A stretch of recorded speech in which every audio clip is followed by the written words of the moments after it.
विष्णु पुराण में भी लिखा है कि 1000 अश्वमेघ यज्ञ और 100 वाजपेयी यज्ञ 1 लाख भूमि की परिक्रमा करने से जो पुण्य मिलता है वो महाकुंभ की यात्रा करने से, महाकुंभ के मेले में स्नान करने से। और हर कोई यही चाहता है कि महाकुंभ में आस्था की डुबकी जरूर लगाएं। आपको इस पर एक खास रिपोर्ट दिखाते हैं।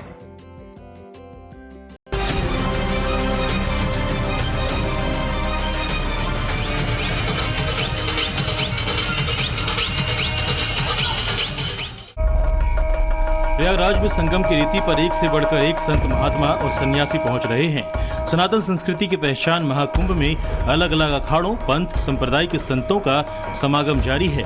हिंदुत्व के सबसे बड़े महामेले में धर्म ध्वजाएं स्थापित हो रही हैं और सनातन के समृद्ध विरासत का गुणगान कर रही हैं। ऐसे में सनातन से संबंध रखने वाले तमाम साधु संत संगम किनारे अपने अपने शिविरों में पहुंच चुके हैं। इनमें से कुछ हठ योगी भी हैं।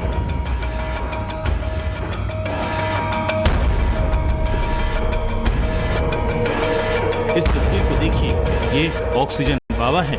इनके फेफड़े एकदम खराब हो चुके हैं, लिहाजा इन्हें ऑक्सीजन सपोर्ट की जरूरत पड़ रही है। लेकिन महाकुंभ की ऐसी महिमा है और बाबा का ऐसा तपयोग है कि इस कठिन परिस्थिति में भी वो महाकुंभ का पुण्य अर्जित करने संगम नगरी आए हुए हैं। हिंदू धर्म और सनातन में कितनी शक्ति है, इसे देखना और समझना हो तो प्रयागराज में संगम की रेती पर चल रहे आध्यात्मिक मेले यानी महाकुंभ में चले आइए।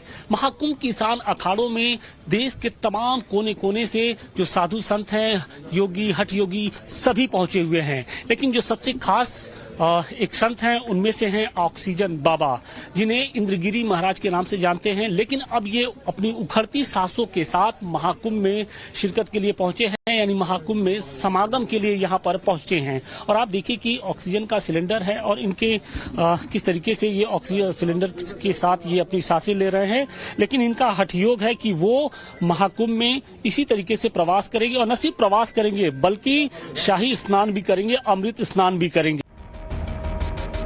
भले ही 13 जनवरी के आने में अभी 4 दिन बाकी हो, लेकिन संगम के तट पर संतों ने अभी से धुनी जमा रखी है।